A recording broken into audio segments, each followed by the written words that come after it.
Holy shit. Not many people in swimming.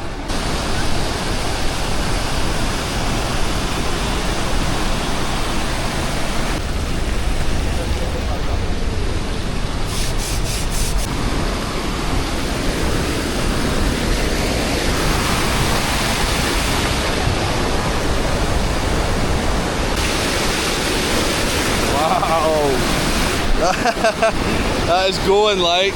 Imagine you go for a swim, right, and then fucking, and that just takes you down there. You're going straight off that waterfall. Let's go for it. Oh.